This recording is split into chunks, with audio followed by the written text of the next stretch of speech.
Good morning students. मैं आपको रस के बारे में बता रही थी। कल मैंने रस का आपको पूरा बताया कि रस क्या है, किसे कहते हैं, उसके बारे में समझाया। आज मैं आपको पहले रस का पहले जैसे प्रश्न पूछे जाते हैं बोर्ड में, उस अकॉर्डिंग पहला प्रश्न है, रस किसे कहते हैं, इसकी परिभाषा बता रही। किसी काव्य या साहित्य को पढ़ते, सुनते या देखने से पाठक, श्रोता या दर्शकों को जिस आनंद की अनुभूति होती है और साथ ही उनके हृदय में जो भाव उत्पन्न होते हैं वही काव्य में रस कहलाते हैं।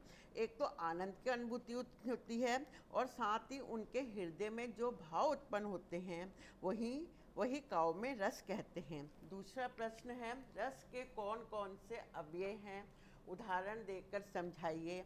अब ये भी आ सकता है, रस के कौन कौन से अंग हैं, उन्हें समझाइए। तो हैं, रस के 4 अवयव या अंग होते हैं। पहला स्थायी भाव, दूसरा विभाव, तीसरा अनुभाव और चौथा संचारी भाव।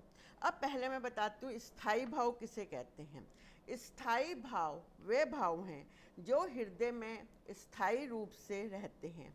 दूसरे शब्दों में स्थायी भाव वह मुख्य भाव हैं जिनके साथ अन्य भाव चलते रहते हैं।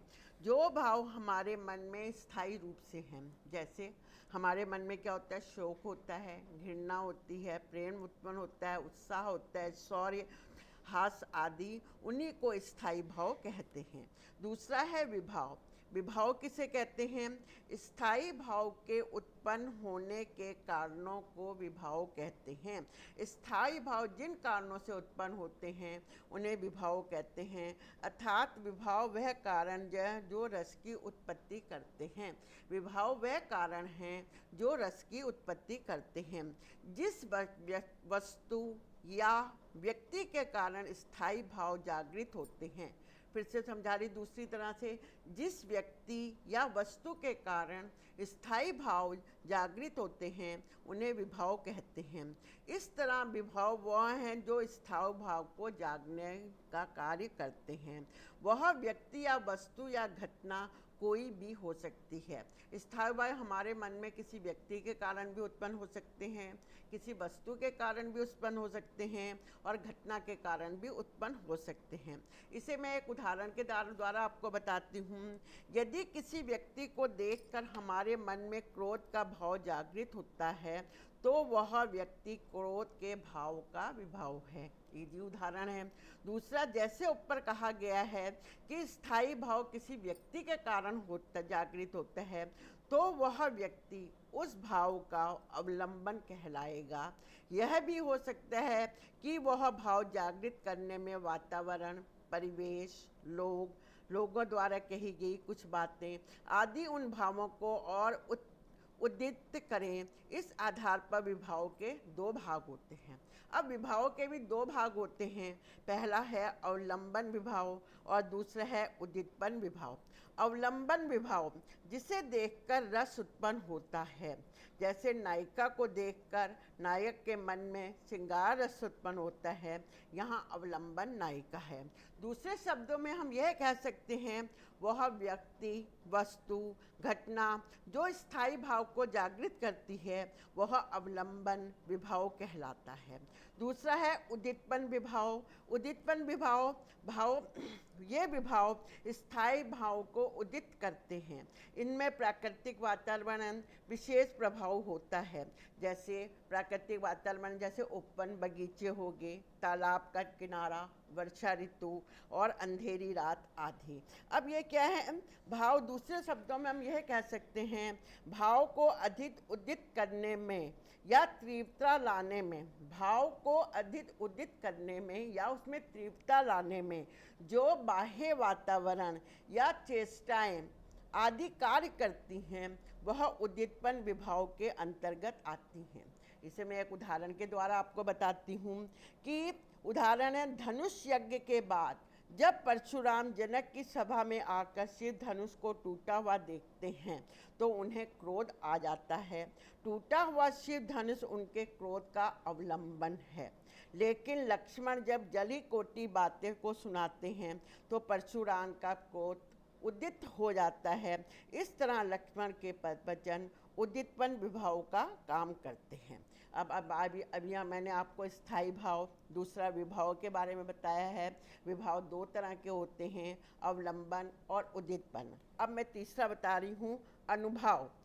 अवलंबन के फलस्वरूप आश्रय में रस उत्पन्न होने की दशा में, अवलंबन के फलस्वरूप आश्रय में रस उत्पन्न होने की दशा में जो शारीरिक, मानसिक, वाचिक क्रियाकलाओं में परिवर्तन आता है वो अनुभाव कहलाता है।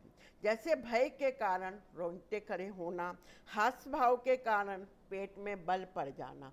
दूसरे शब्दों में हम ये कह सकते हैं, अनुभाव शब्द दो शब्दों से बना है।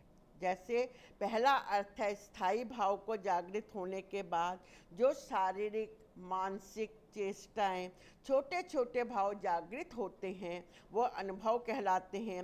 इस तरह अनुभव का एक अर्थ होता है स्थायी भाव का अनुगमन करते हुए बाद में जागने वाले छोटे छोटे भाव। अनुभव शब्द का दूसरा अर्थ है वे भाव भागनी जो स्थायी भाव का अनुभव कराती हैं। इसे एक उदाहरण के द्वारा समझाती हूँ। उदाहरण है कि के लिए कोई व्यक्ति को क्रोध आता है, इसका पता हमें कैसे चलता है कि उस व्यक्ति को गुस्सा आ रहा है, उस व्यक्ति को क्रोध आ रहा है? उस तो उत्तर होगा उसके हाव भाव, मुख मुद्रा, उसके मुख में देखने पर लाल आंखें, चेहरे पर तनाव, गुस्से से भरी बातें करना आदि। अतः वे समस्त शारीरिक एवं मानसिक चेष्टाएं या भावभंगनियाँ जो किसी भाव का अनुभव कराती हैं अनुभाव कहलाती हैं। चौथा है संचारी भाव या व्यभिचारी भाव। संचारी भाव को व्यभिचारी भाव भी कहा जाता है। स्थायी भाव के साथ साथ कुछ भाव ऐसे होते हैं जो थोड़े समय के लिए ही रहते हैं। ये स्थायी भाव को जागृत कर विलीन हो जाते हैं। क्या है? जब कोई भाव हमारे मन में जगता है, दूसरी तरह से बता रही हूँ, जब कोई भाव हमारे मन में जगता है तो वह अकेला नहीं जगता, उसके साथ अनेक छोटे छोटे भाव और जगते हैं। जैसे समुद्र के किसी बड़ी तरंग के साथ साथ छोटी तरंगों का भी संचरण होता है, उसी तरह स्थायी भाव के साथ साथ अन्य छोटे छोटे भाव भी हमारे मन में संचारित होते हैं। इन्हीं भावों को संचारित भाव कहा जाता है। उदाहरण के लिए किसी स्त्री को उसके पति के देहांत का समाचार मिल जाता है। संचारी भाव का उदाहरण दे रही हूँ। किसी स्त्री को उसके पति के देहांत का समाचार मिल जाता है तो उसके मन में शोक का भाव जागृत होता है। इस शोक के भाव के साथ पति की स्मृति, बच्चों के भविष्य की चिंता आदि अनेक छोटे छोटे भाव भी साथ ही जागृत होते हैं। संचारी भाव के साथ साथ जागृत होने वाले इन छोटे छोटे भावों को ही आचार्यों ने संचारी भाव कहा है। आचार्यों ने संचारी भावों की संख्या 33 बताई है, 33। संचारी भाव 33 होते हैं जो भिन्न भिन्न स्थानीय भावों के साथ जागृत होते हैं।